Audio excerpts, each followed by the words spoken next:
चलिए बच्चों, तो बेटा सबसे पहले हमने कल क्लास में बात की थी, एक तो बायो-सेवर्ट लॉ की, मैग्नेटिक फील्ड निकालने का क्या तरीका है, और एक हमने आपको फॉर्मूला बताया था magnetic field due to circular current carrying coil. ठीक है, आधी कॉइल के लिए कितना होगा, पूरी कॉइल के लिए कितना होगा, आधी से आधी कॉइल के लिए कितना होगा, और आर्क के लिए कितना होगा। डायरेक्शन भी मैंने आप लोगों को बता दी। सीधे वायर के मैग्नेटिक फील्ड की डायरेक्शन निकालेंगे पाम रूल से, और सर्कुलर कॉइल की थंब रूल से। ठीक है, राइट हैंड का यूज़ करना है, फिंगर्स को रखना है करंट की डायरेक्शन में, और जो थंब होगा वो जाएगा मैग्नेटिक फील्ड की डायरेक्शन में। ठीक है, चलिए अब हम इसके ऊपर कुछ क्वेश्चंस डिस्कस करना स्टार्ट करेंगे। आप लोग एक कॉमन क्वेश्चन लिख लीजिए अपनी कॉपी के अंदर। लिखिए, in the given figures find the value of magnetic field, find the value of magnetic field at point O. In the given figures, find the value of magnetic field at point O. At point O. Okay, हमें O point पर magnetic field निकालना है, कितना होगा। देखो बेटा, सबसे पहला डायग्राम है हमारे पास में कुछ ऐसे।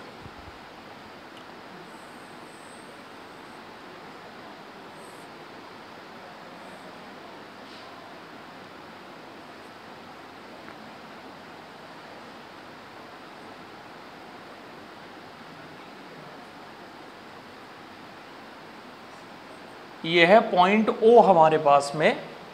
सर्कुलर कॉइल में जो करंट पास हो रही है वो है I, और सर्कुलर कॉइल की जो रेडियस है वो आप लोगों को दे रखी है कैपिटल R। हमें निकालना है कि O पॉइंट पर मैग्नेटिक फील्ड कितना होगा। अब आप देखो बेटा, अगर मैं इस वायर को बढ़ाता हूँ आगे, ये वायर दिख रहा है आप लोगों को, अगर इस वायर को मैं आगे बढ़ाऊँ तो ये O पॉइंट से पास होगा ना, O पॉइंट से पास, यानी इसकी वजह से कोई मैग्नेटिक फील्ड नहीं होगा। अगर मैं इस वायर को आगे बढ़ाऊं तो ये किस पॉइंट से पास होगा, O पॉइंट से पास होगा, यानी इसकी वजह से कोई मैग्नेटिक फील्ड नहीं होगा। ना तो इसकी वजह से कोई मैग्नेटिक फील्ड है और ना इसकी वजह से कोई मैग्नेटिक फील्ड है। अब बचा क्या आपके पास में, बची आपके पास में सर्कुलर कॉइल। बताइए बची या नहीं बची। और सर्कुलर कॉइल के सेंटर पर मैग्नेटिक फील्ड निकालने का फॉर्मूला है ये μ0I/2R। बोलो है या नहीं है। तो इस डायग्राम में हम ये कह सकते हैं कि O पॉइंट पर जो मैग्नेटिक फील्ड रहेगा वो इतना रहेगा μ0I/2R। अब हमें देखनी है इसकी डायरेक्शन क्या होगी, मैग्नेटिक फील्ड की डायरेक्शन क्या रहेगी। डायरेक्शन निकालेंगे राइट हैंड थंब रूल का इस्तेमाल करते हुए। ठीक है, फिंगर्स को रखना है करंट की डायरेक्शन में। देखो बेटा, करंट हो रही है ऐसे पास, हो रही है ना ऐसे पास, हमने फिंगर्स को रखा करंट की डायरेक्शन में। थंब कहाँ जा रहा है, अंदर की तरफ, थंब जा रहा है अंदर की तरफ, और अंदर की तरफ मैग्नेटिक फील्ड का मतलब होता है क्रॉस, यानी O पॉइंट पर जो मैग्नेटिक फील्ड होगा वो इतना होगा μ0I/2R, और डायरेक्शन होगी परपेंडिकुलर इनवर्ड, यानी अंदर की तरफ मैग्नेटिक फील्ड की डायरेक्शन होने वाली है। अब आते हैं सेकंड पॉइंट पर, देखते रहो, अभी बातें मत करना, ध्यान से जरा यहाँ देखो गौर करके। सेकंड कंडीशन हम लोगों को क्या दे रखी है। देखो बच्चों, सेकंड कंडीशन है हमारे पास में, यह है आधी कॉइल।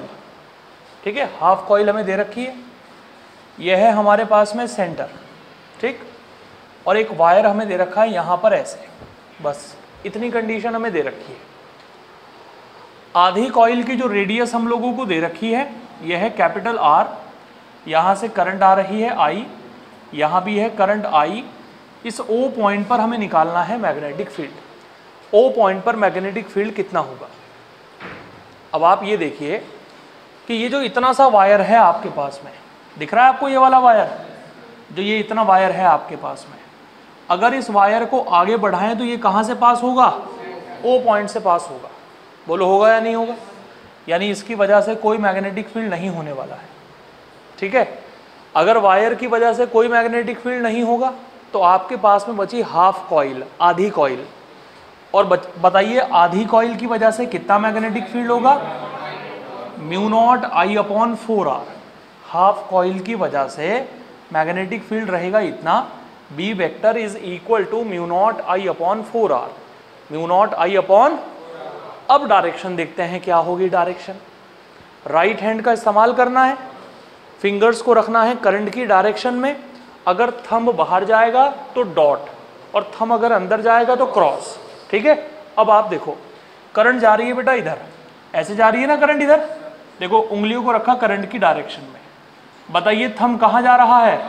बाहर की तरफ। बाहर की तरफ जाने का मतलब यह है मैग्नेटिक फील्ड की डायरेक्शन है डॉट। कैसी है मैग्नेटिक फील्ड की डायरेक्शन?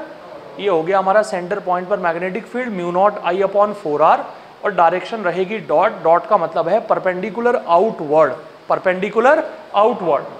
नेक्स्ट आगे देखिए स्टूडेंट, एग्जाम्पल नंबर 3।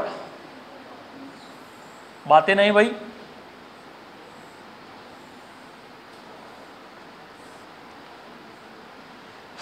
बेटा ऐसी कंडीशन हमें दे रखी है,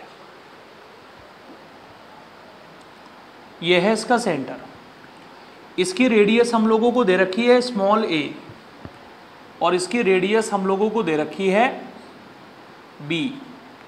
यह है O पॉइंट। करंट पास हो रही है ऐसे, यहाँ से करंट आई है ऐसे, यहाँ से पास होकर ऐसे निकल गई। हमें बताना है कि O पॉइंट पर मैग्नेटिक फील्ड कितना होने वाला है। ये जो O पॉइंट आपको दिख रहा है ना, इस पर कितना मैग्नेटिक फील्ड होगा। तो सबसे पहले आप इस वाले वायर को देखो, इतने वायर को देखो, इतने वायर को। ये जो वायर है इतना, इस जिसे मैं येलो कलर का बना रहा हूँ, बताओ ये आगे चलकर O से पास होगा या नहीं होगा? यानी इसकी वजह से कोई मैग्नेटिक फील्ड नहीं है। अब आप इतने से वायर को देखो, इतने वायर को, अगर इस वायर को पीछे मिलाएंगे ये O से पास होगा या नहीं होगा? यानी इसकी वजह से कोई मैग्नेटिक फील्ड नहीं है। ना तो इसकी वजह से कोई मैग्नेटिक फील्ड है, ना इसकी वजह से कोई मैग्नेटिक फील्ड है। ऊपर वाली जो आधी कॉइल है इसकी वजह से मैग्नेटिक फील्ड है B1, और नीचे वाली जो आधी कॉइल है इसकी वजह से मैग्नेटिक फील्ड है B2। अब पहले हम निकालते हैं B1 की वैल्यू। B1 कितना होने वाला है? ऊपर वाली जो कॉइल है वो हाफ कॉइल है, और हाफ कॉइल की वजह से मैग्नेटिक फील्ड होता है mu naught I upon 4। R की जगह रेडियस आएगी इसकी, क्या है रेडियस? ये आ गया B। अब निकालते हैं B2 की वैल्यू। B2 आएगा म्यू नॉट आई अपॉन, बेटा नीचे वाली भी आधी कॉइल है और इसकी रेडियस कितनी है? तो ये हो गया हमारे पास में 4a। B1 हो गया mu naught I upon 4b, और B2 हो गया mu naught I upon 4a। अब डायरेक्शन देखते हैं दोनों की डायरेक्शन कैसी होगी, क्योंकि रिजल्टेंट भी निकालना है ना हम लोगों को। दोनों की डायरेक्शन देखते हैं क्या होगी। इसमें करंट पास हो रही है ऐसे, फिंगर्स को रखा करंट की डायरेक्शन में, अंगूठा बताइए कहाँ जा रहा है? बाहर। तो इसकी डायरेक्शन हो गई डॉट। डन। इसकी डायरेक्शन हो गई डॉट, यानी बाहर की तरफ। अब नीचे की तरफ आ जाते हैं। इसमें करंट पास हो रही है ऐसे, हो रही है ऐसे। हमने फिंगर्स को रखा करंट की डायरेक्शन में, रखा। बताओ अंगूठा कहाँ जा रहा है? अंगूठा बाहर की तरफ जा रहा है, तो इसमें भी हो गया डॉट, ये भी हो गया डॉट, और ये भी हो गया डॉट। दोनों डॉट डॉट हो गए। अब दोनों वेक्टर, अगर भाई मैग्नेटिक फील्ड तो एक वेक्टर क्वांटिटी है, और दोनों वेक्टर अगर बाहर की तरफ हो गए तो दो वेक्टर अगर सेम डायरेक्शन में होंगे तो उनका रिजल्टेंट निकालने के लिए उन्हें ऐड कर देंगे। अगर दो वेक्टर सेम डायरेक्शन में होते हैं तो उनका रिजल्टेंट निकालने के लिए क्या करते हैं? उन्हें ऐड कर देते हैं। तो resultant magnetic field at O कितना आने वाला है? Resultant magnetic field at O आने वाला है B1 प्लस B2। अब बताइए B1 की वैल्यू क्या है बेटा आपके पास में? B1 की वैल्यू है mu naught I upon 4b, और B2 की वैल्यू क्या है? Mu naught I upon 4a। बताइए कॉमन क्या आने वाला है? Mu naught I upon 4। अंदर क्या आएगा? 1 upon a plus 1 upon b। इसकी डायरेक्शन क्या थी? इसकी भी डायरेक्शन क्या थी? तो रिजल्टेंट की डायरेक्शन भी रहेगी dot. This is the value of resultant magnetic field at the centre of the figure. ये जो फिगर का सेंटर है यानी O वाला पॉइंट है, इस पॉइंट पर इतना मैग्नेटिक फील्ड रहने वाला है। ऐसी प्रॉब्लम हम लोगों से पूछी जाती है, इस तरीके का सवाल हम लोगों से पूछा जाता है। फिगर के साथ, ठीक है। देखो आगे नेक्स्ट बेटा, नेक्स्ट प्रॉब्लम है हमारे पास में कुछ ऐसे।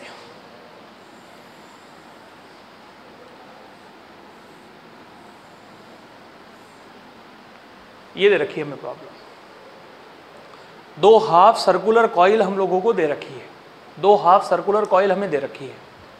यह है सर्कुलर कॉइल का सेंटर, इसकी रेडियस हम लोगों को दे रखी है स्मॉल ए, और बाहर वाली की रेडियस हम लोगों को दे रखी है बी, ठीक है। एक की रेडियस है स्मॉल ए, एक की रेडियस है बी।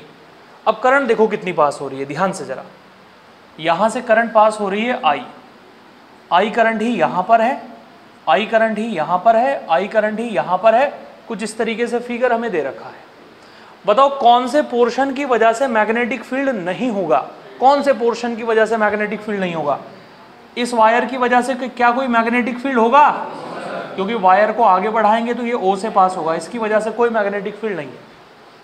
क्या इतने वायर की वजह से कोई मैग्नेटिक फील्ड होगा, नहीं होगा, इसकी वजह से कोई मैग्नेटिक फील्ड नहीं। डन। हमने छोटे वाली कॉइल की वजह से मैग्नेटिक फील्ड कितना मान लिया, और बड़े वाली कॉइल की वजह से, छोटी कॉइल की वजह से मैग्नेटिक फील्ड हो गया B1, और बड़ी कॉइल की वजह से मैग्नेटिक फील्ड हो गया B2। अब निकालते हैं B1 की वैल्यू। बताओ छोटे वाली कॉइल हाफ कॉइल है या नहीं है, और हाफ कॉइल का मैग्नेटिक फील्ड हो गया μ0I4, और छोटे वाली कॉइल की रेडियस क्या है A। डन। बड़ी कॉइल का मैग्नेटिक फील्ड हमने मान रखा है B2, जिसकी वैल्यू होगी μ0I/4B। ये बड़ी कॉइल का मैग्नेटिक फील्ड होगा। आधी कॉइल है इसीलिए मैंने 4 लिया है, और बड़ी कॉइल की रेडियस है B, ठीक है। अब जरा डायरेक्शन देखते हैं कि क्या डायरेक्शन होगी मैग्नेटिक फील्ड की। पहले B1 छोटी कॉइल की डायरेक्शन देखते हैं। बेटा छोटी कॉइल में करंट ऐसे पास हो रही है ऐसे पास, राइट हैंड का यूज करेंगे। करंट ऐसे पास हो रही है, फिंगर्स को ऐसे रखा है ऐसे, अंगूठा कहाँ जा रहा है, अंदर की तरफ, इनवर्ड जा रहा है, ठीक है। और इनवर्ड जाने का मतलब है ये क्या हो गया, क्रॉस हो गया, क्रॉस। अब बड़ी कॉइल में आ जाइए। बड़ी कॉइल में करंट कहाँ पास हो रही है, ऐसे हो रही है बेटा, करंट ऐसे पास हो रही है, फिंगर्स को रखा है ऐसे, अंगूठा बताओ कहाँ जा रहा है, बाहर। तो क्या होगा, अब देखो यार, एक तो आ गया डॉट और एक आ गया क्रॉस, यानी B2 तो हो गया बाहर की तरफ और B1 हो गया अंदर की तरफ। बताओ दोनों की डायरेक्शन एक दूसरे के ओपोजिट है या नहीं है। अगर डायरेक्शन अपोजिट है तो पक्का माइनस करना पड़ेगा माइनस। अब देखो कौन से वेक्टर में से किसे माइनस करेंगे जिससे रिजल्टेंट बन जाए। हम हमेशा बड़े वाले वेक्टर में से छोटे वाले वेक्टर को माइनस करते हैं। अब हमें कैसे पता चलेगा बड़े वाला वेक्टर कौन सा है, यानी बड़ा मैग्नेटिक फील्ड किसका होगा, जिसकी रेडियस कम होगी, जिसकी रेडियस कम होगी उसका जो मैग्नेटिक फील्ड होगा वो क्या होगा, ज्यादा होगा। जिसकी रेडियस कम होगी उसका मैग्नेटिक फील्ड ज्यादा होगा। बात समझ में आ रही है। और जिसकी रेडियस ज्यादा होगी उसका मैग्नेटिक फील्ड कम होगा, क्योंकि मैग्नेटिक फील्ड और रेडियस एक दूसरे के इनवर्सली प्रोपोर्शनल है। बोलो है या नहीं है। मैग्नेटिक फील्ड और रेडियस एक दूसरे के इनवर्सली प्रोपोर्शनल है, यानी जिसकी रेडियस कम है, जो छोटी कॉइल है उसका मैग्नेटिक फील्ड ज्यादा होगा, और जो बड़ी कॉइल है उसका मैग्नेटिक फील्ड क्या होगा, कम होगा। सर क्या बात, कोई समस्या, क्लास में इंटरेस्ट नहीं आ रहा है, घर जाना है? पढ़ने के लिए आए हो या नीचे मुंह करके बैठने के लिए आए हो? मास्क हटा के बोलो, फिर क्यों नहीं पढ़ रहे हो? कोई प्रॉब्लम है, कोई समस्या है तो हमें बताओ, नहीं है तो ध्यान देकर पढ़ो यहाँ क्लास के अंदर। नहीं पढ़ना है तो दरवाजे उधर है, घर चले जाओ, यहाँ से मार कर दो।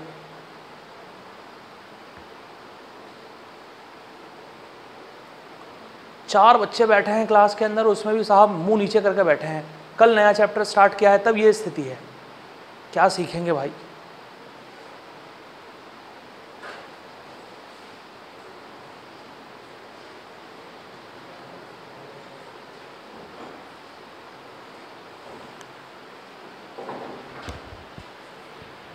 तो एक हो गया है B1 और एक हो गया है B2, ठीक है।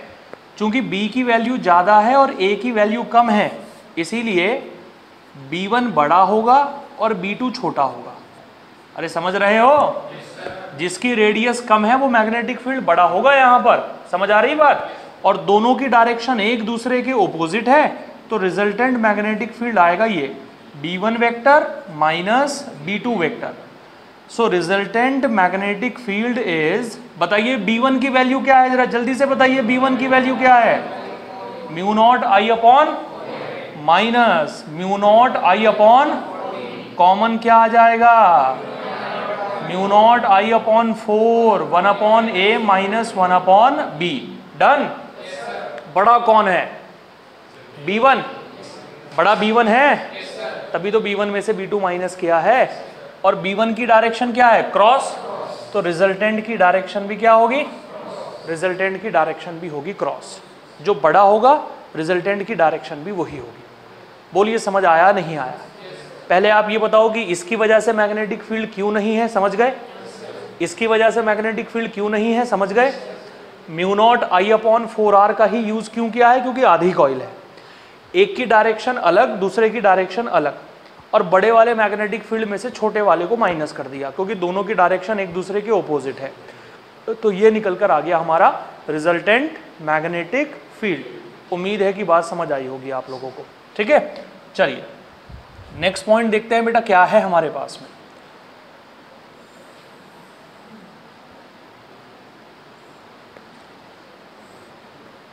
ये डायग्राम आप लोगों को दे रखा है कुछ ऐसे, बिल्कुल ऐसे ही डायग्राम बने हुए आएंगे आप लोगों के सामने।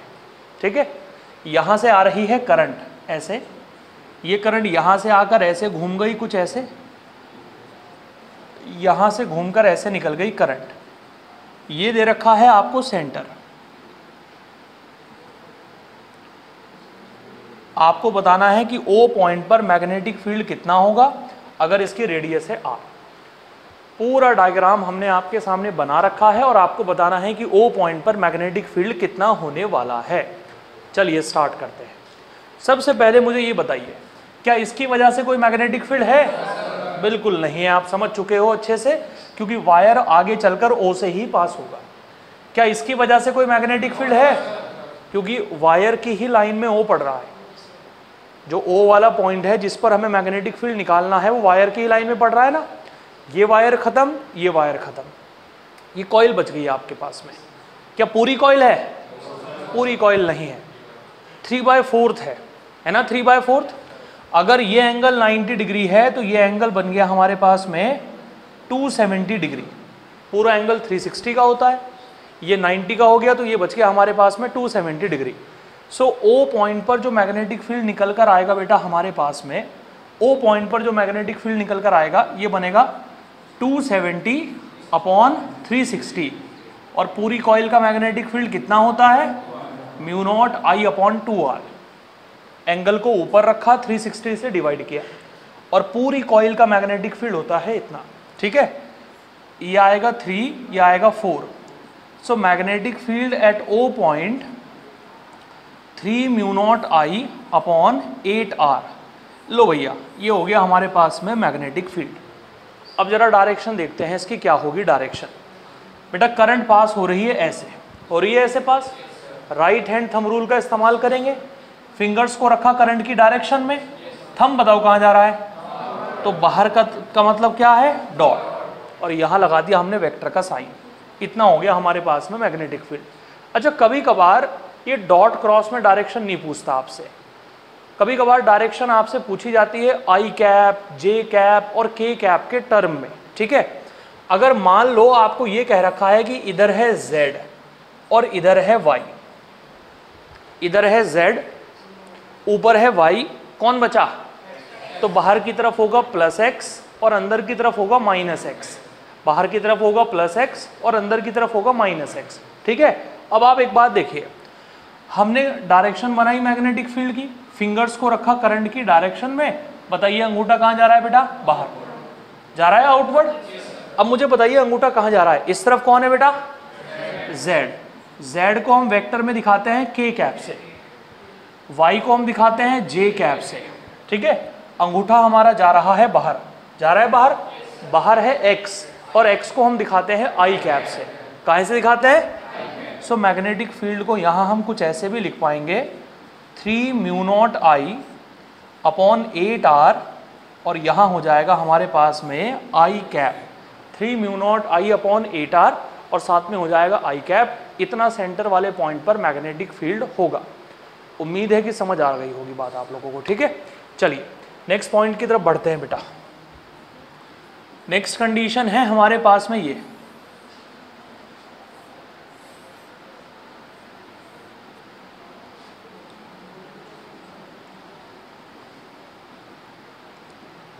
देखो बेटा ये पॉइंट है हमारे पास में O, ठीक। इसकी रेडियस हम लोगों को दे रखी है स्मॉल a और इसकी रेडियस हम लोगों को दे रखी है स्मॉल b। करंट जो पास हो रही है वो ऐसे पास हो रही है, यहाँ I करंट है, यहाँ I करंट है, यहाँ I करंट है, यहाँ I करंट है। आपको बताना है कि O वाले पॉइंट पर मैग्नेटिक फील्ड कितना होगा। दिख रहा है O वाला पॉइंट? इस O वाले पॉइंट पर कितना मैग्नेटिक फील्ड होगा आपको ये बताना है।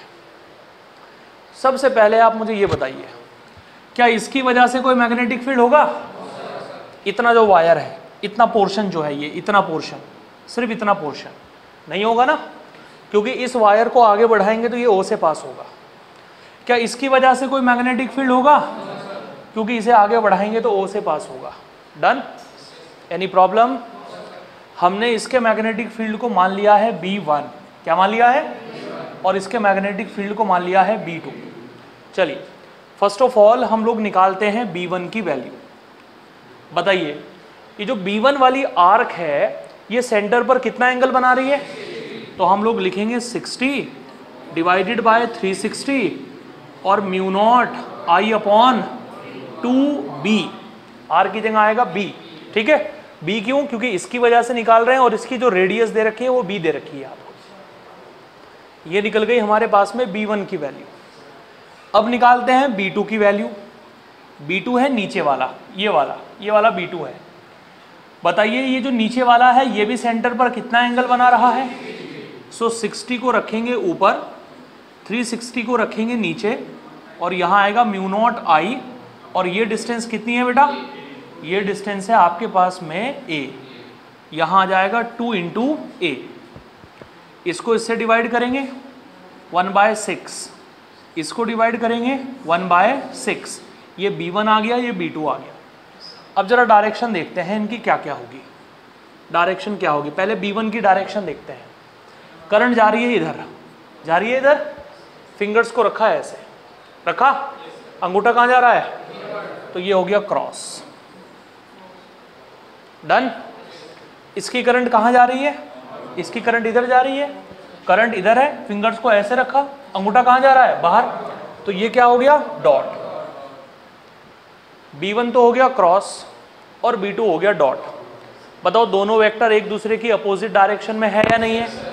तो पक्का एक में से दूसरे वाले को माइनस करेंगे माइनस।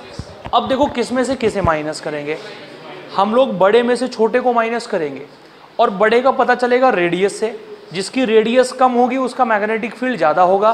बताओ इस वाले की रेडियस कम है या नहीं है? तो B2 बड़ा है और B1 छोटा है, यानी हम यहाँ लिख सकते हैं जो B2 है वो B1 से बड़ा है भैया। तो B2 अगर B1 से बड़ा है तो रिजल्टेंट मैग्नेटिक फील्ड होगा B2 माइनस B1। माइनस इसलिए कर रहे हैं क्योंकि दोनों की डायरेक्शन एक दूसरे के ओपोजिट है। अब बताइए आप मुझे B2 की वैल्यू क्या आने वाली है? B2 की वैल्यू आएगी भैया, B2 है हमारे पास में mu naught I upon 12a minus mu naught I upon 12b। बताइए कॉमन क्या आने वाला है? Mu naught I upon 12, 1 upon a minus 1 upon b। बताओ बड़ा कौन था बेटा? और B2 की डायरेक्शन क्या है? तो रिजल्टेंट की डायरेक्शन भी क्या होगी? रिजल्टेंट की डायरेक्शन भी होगी डॉट, यानी बाहर की तरफ। ये हमारा आंसर रहने वाला है। ऐसे हम प्रॉब्लम को सॉल्व करेंगे, ठीक है। बताइए कुछ क्लियरिटी आई है या नहीं आई है? पता चला किस तरीके से करेंगे प्रॉब्लम को सॉल्व? सर्कुलर पूरी कॉइल के लिए मैग्नेटिक फील्ड होता है mu naught I upon 2r, आधी कॉइल के लिए mu naught I upon 4r, आधी से आधी कॉइल के लिए mu naught I upon 8r और आर्क के लिए theta upon 360 mu naught I upon 2r, ठीक है। तो हर कंडीशन को आपको बिल्कुल ध्यान से समझकर तब आगे की तरफ बढ़ना है, ठीक है। देखो नेक्स्ट क्वेश्चन क्या दे रखा है बेटा हम लोगों को। नेक्स्ट प्रॉब्लम है हमारे पास में, ध्यान से सुनिए जरा, देखो जरा, एक कॉइल दे रखी है हमें जिसकी रेडियस है कैपिटल आर,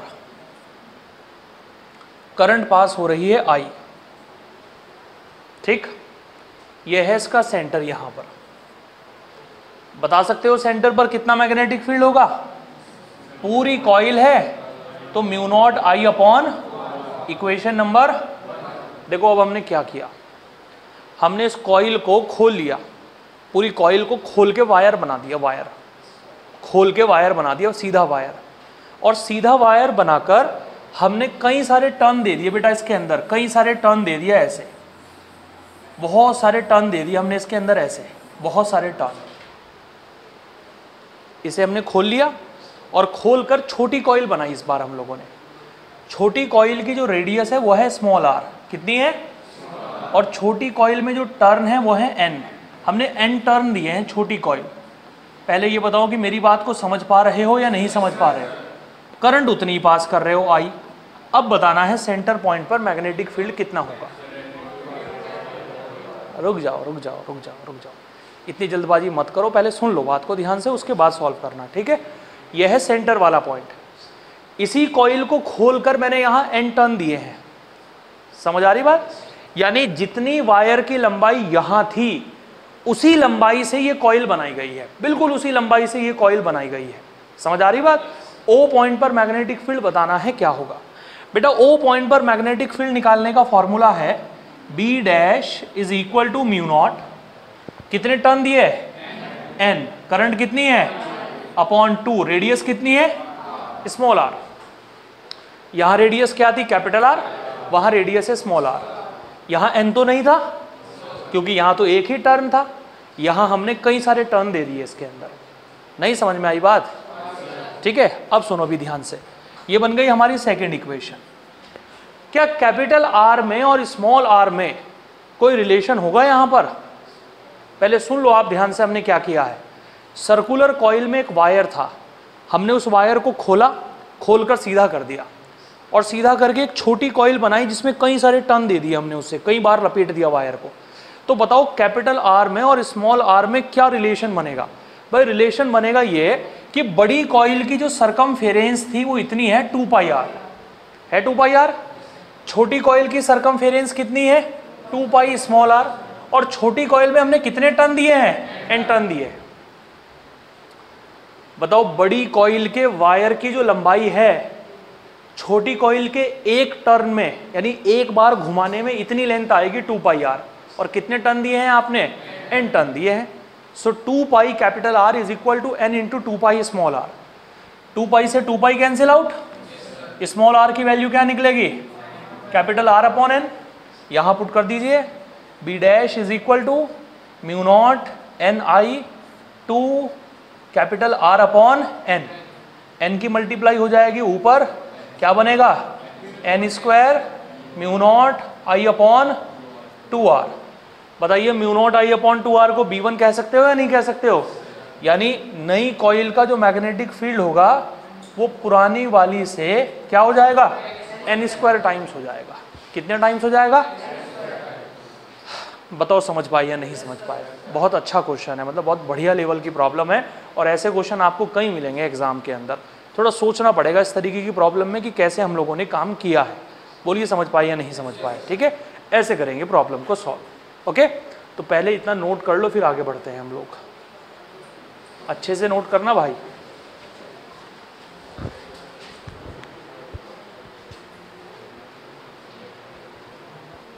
बातें नहीं बातें नहीं बातें नहीं, फटाफट करो।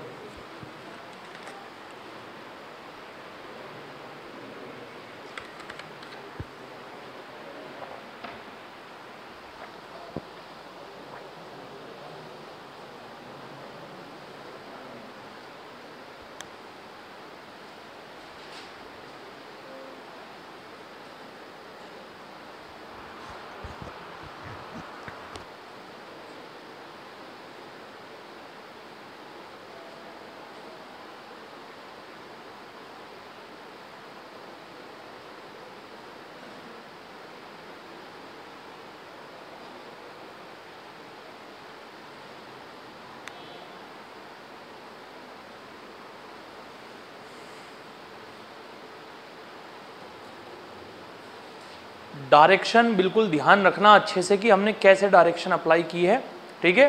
सर्कुलर कॉइल पर हम अप्लाई करेंगे राइट हैंड थंब रूल।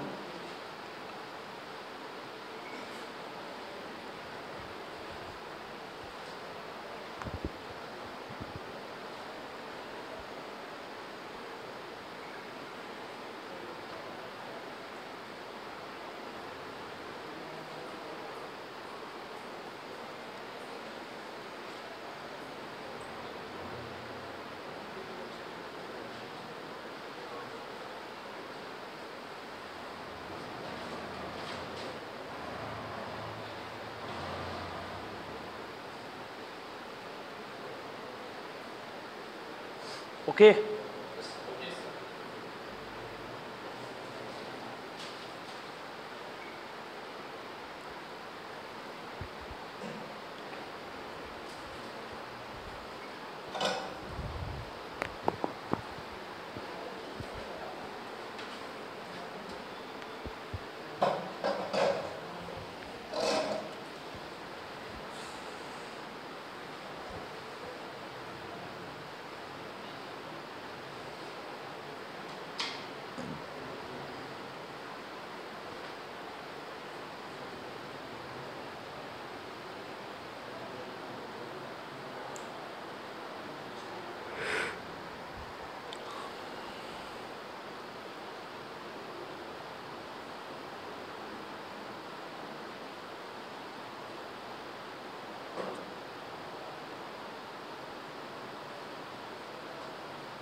हो गया बच्चों,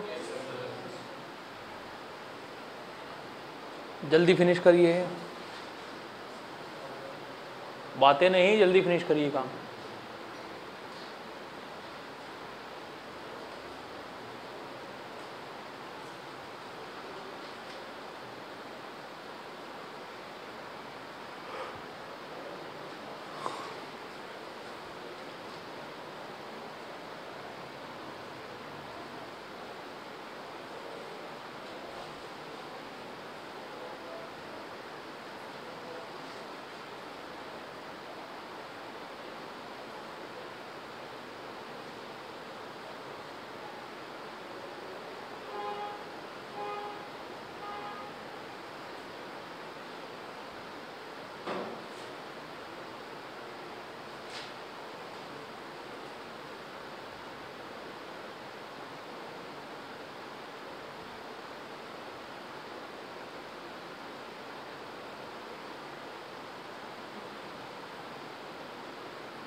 आगे बढ़े बच्चों।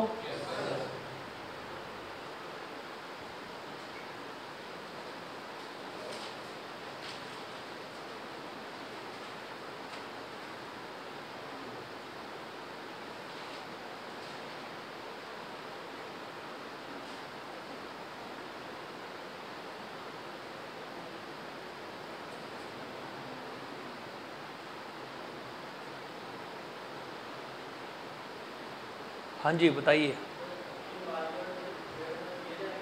हाँ जी। हाँ हाँ, मैं समझा नहीं आपकी बात, क्या कह रहे हैं आप? हाँ, y और z गिवन दिए जाएंगे, फिगर बनाकर दिया जाएगा कि किधर y है किधर z है। कहीं भी हो सकता है, कोई ऐसा तो फिक्स नहीं कि भाई इधर ही x होना है, कहीं भी y कहीं भी z कहीं भी x हो सकता है, तो वो दिया जाएगा आपको बनाकर। -x, अब जैसे ये z हो गया ये y हो गया, तो बाहर की तरफ क्या मान लिया हम लोगों ने, x मान लिया बाहर की तरफ, तो अंदर की तरफ -x हो जाएगा।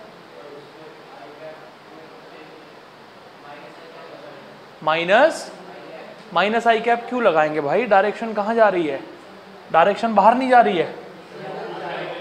हाँ फिर माइनस आई कैप लगाओ, अगर जाए तो फिर माइनस आई कैप लगाओ, बिल्कुल।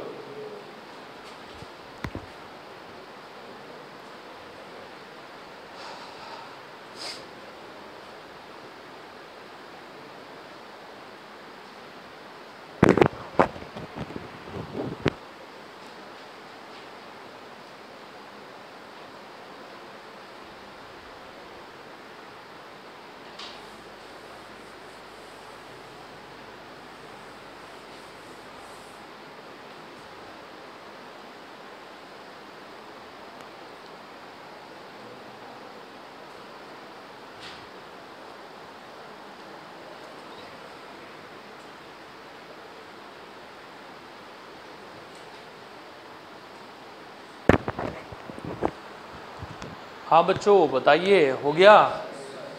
बात समझ में आई कैसे किया है हम लोगों ने? ठीक है, अच्छे से याद रखना, बस करिए जल्दी से नोट डाउन।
बोलिए बच्चों, हो गया?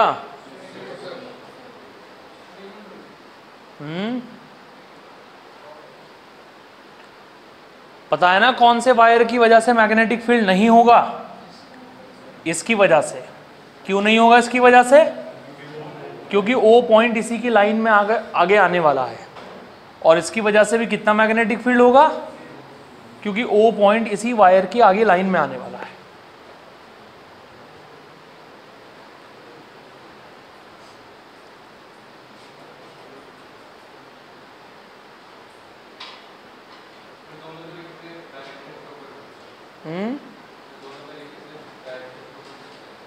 हाँ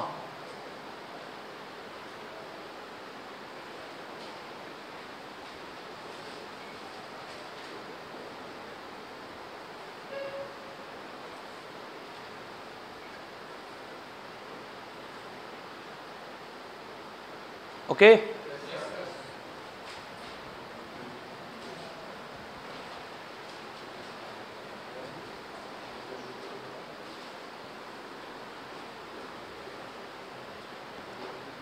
काफ़ी अच्छा क्वेश्चन है बच्चों, हमने इसको इसमें कन्वर्ट कर दिया है, ठीक है। तो इसके सेंटर पर मैग्नेटिक फील्ड था इतना और उसके सेंटर पर मैग्नेटिक फील्ड हो गया उतना, n² टाइम्स हो गया।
है बेटा, कहाँ से बताऊँ?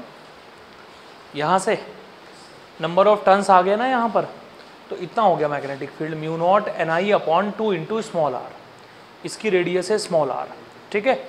अच्छा बताओ इस लूप की लंबाई कितनी होगी? इस लूप की सरकमफेरेंस होगी 2πr, और यही वायर यहाँ इसमें बदल दिया हमने, तो इस वायर की लंबाई और इस वायर की लंबाई बराबर रहेगी या नहीं रहेगी? इसकी एक टर्न की लंबाई कितनी है? 2πr, और कितने टर्न है इसके अंदर? तो 2π capital R is equal to n into 2π small r। Small r की वैल्यू निकल गई, ये यहाँ उठाकर पुट कर दी स्मॉल r की जगह, सॉल्व किया तो ये टर्म बन गया, और ये वैल्यू थी हमारी इस वाली कंडीशन की, तो यहाँ जो मैग्नेटिक फील्ड होगा वो n² टाइम्स हो जाएगा, ठीक है। बोलिए बच्चों। ओके, देखिए बात सुनिए अब ध्यान से, अरे बात सुनिए, आवाज नहीं।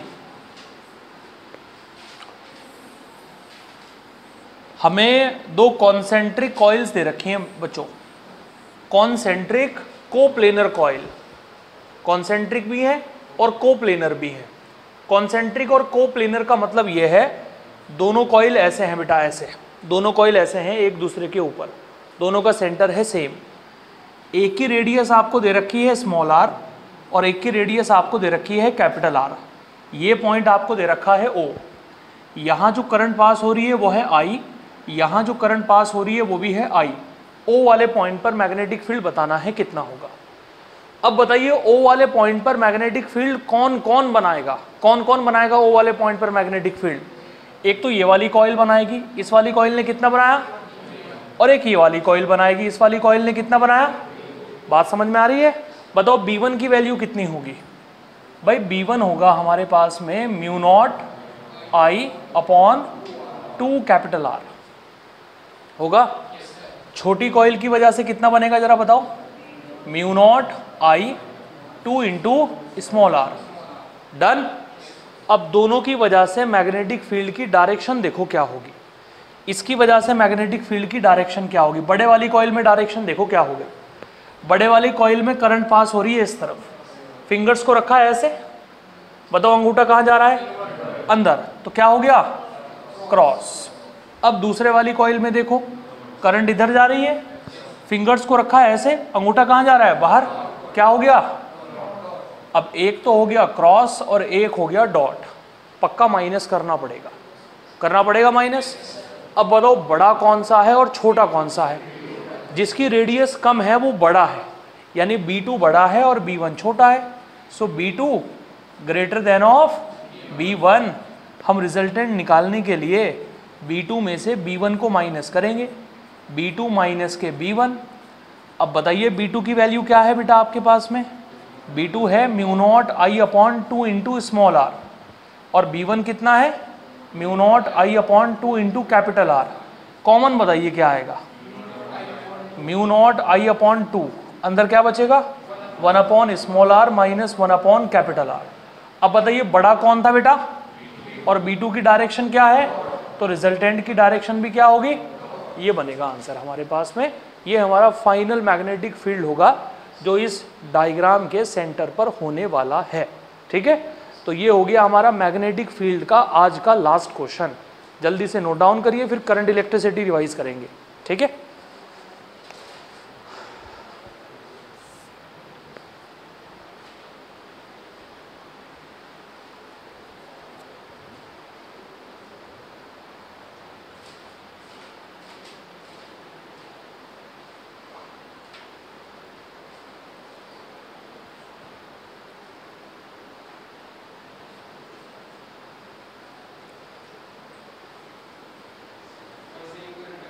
हाँ जी सेम, हाँ करंट सेम है, दोनों में आई आई दे रखी है ना, सेम करंट है। डिफरेंट होगी, जो डिफरेंट होगी वो रख देना वहां पर।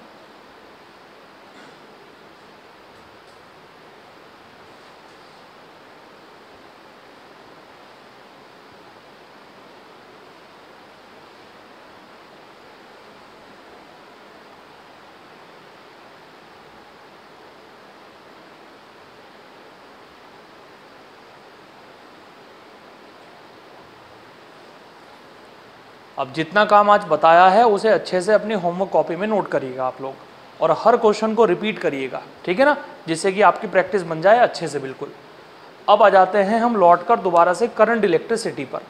कल एक क्वेश्चन करवाया था बल्ब वाला, वो समझ में आया था?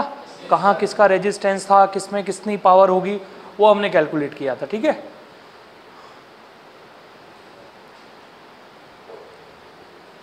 चलिए देखिए बेटा क्या प्रॉब्लम होगी।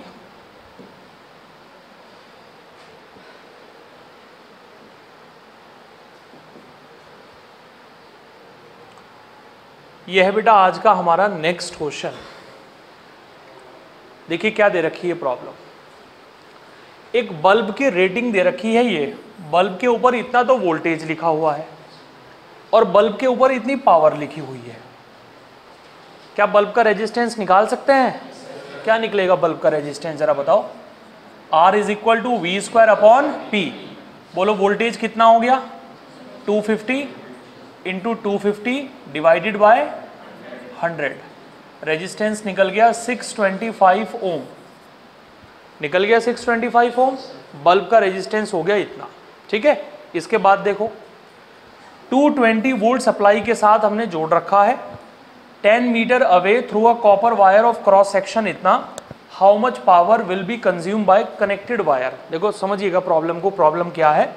यह है कॉपर का वायर, इसके साथ जोड़ रखा है हमने एक बल्ब को, और इन दोनों को हमने जोड़ रखा है एक सप्लाई के साथ।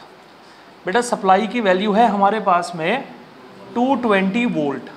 बल्ब का जो रेजिस्टेंस निकल कर आया है वो है 625 ओम, और जो बल्ब तक हम करंट पहुंचा रहे हैं ना वो एक कॉपर वायर से पहुंचा रहे हैं, तो पक्का कॉपर वायर का भी कोई ना कोई रेजिस्टेंस होगा। तो वायर के रेजिस्टेंस को मैंने यहां दिखा दिया, ये कॉपर वायर का रेजिस्टेंस है R। ठीक है, ये कॉपर वायर का रेजिस्टेंस है, R डैश मान लो इसे। कॉपर वायर का रेजिस्टेंस निकालने का फॉर्मूला होगा रो एल अपॉन ए। याद आया? रो एल अपॉन ए। जरा बताओ रेजिस्टिविटी कितनी दे रखी है आप लोगों को? 1.7 इंटू 10 की पावर -8। लेंथ कितनी दे रखी है आप लोगों को? 10 मीटर दे रखी है आपको वायर की लंबाई। एरिया आपको दे रखा है 5 मिलीमीटर स्क्वायर यानी 10 की पावर -6। लो बेटा यहाँ से वायर का रेजिस्टेंस निकल जाएगा। निकल गया वायर का रेजिस्टेंस। अब हम निकालेंगे करंट। देखो कैसे निकालेंगे करंट। यहाँ से कितनी करंट निकलने वाली है? यहाँ से करंट निकलेगी I। बताओ वोल्टेज की वैल्यू कितनी है आपके पास में? 220। वायर का रेजिस्टेंस कितना है? R dash. और बल्ब का रेजिस्टेंस कितना है 625। बताओ करंट निकल जाएगी या नहीं निकल जाएगी? पहले आर डैश को निकाल लेना, यहाँ से आर डैश को उठाकर यहाँ पुट करना, करंट निकल जाएगी।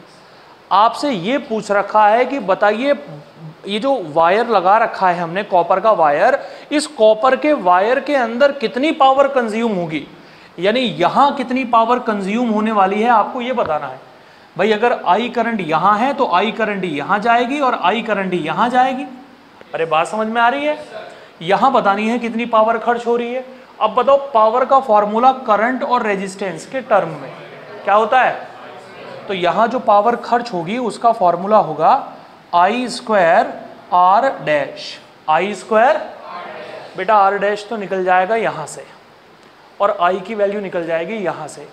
यहाँ उठाकर पुट करोगे आपको पता चल जाएगा कि वायर के अंदर कितनी पावर कंज्यूम हो रही है, वायर के अंदर कितनी पावर खर्च हो रही है। बताइए क्लियर हुआ या नहीं हुआ? ऐसे हम प्रॉब्लम को सॉल्व करेंगे, ठीक है? अच्छा क्वेश्चन है, नोट कर लीजिए अपनी कॉपी में।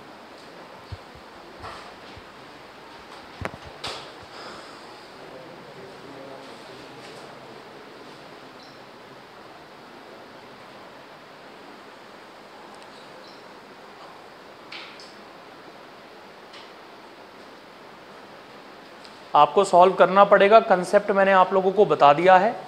आर डैश की वैल्यू यहाँ उठाकर रखेंगे तो करंट निकलेगी, फिर यहाँ उठाकर रखेंगे तो पावर निकलेगी आप लोगों की। यहाँ इसके अंदर इतनी पावर खर्च होने वाली है। क्लियर हो गई बात? तो मैग्नेटिक फील्ड में हम लोगों ने सर्कुलर कॉइल की बात कर ली है बेटा। सर्कुलर कॉइल पर सिर्फ 2 रिजल्ट हमारे पास में बचे हैं जो कल की क्लास में मैं डिस्कस करूँगा, और उन रिजल्ट को पढ़ने के बाद हम सीधा पहुँच जाएंगे स्टेट वायर पर। स्टेट वायर की वजह से मैग्नेटिक फील्ड को कैलकुलेट करेंगे, ठीक है? चलिए आज का काम इतना ही बस।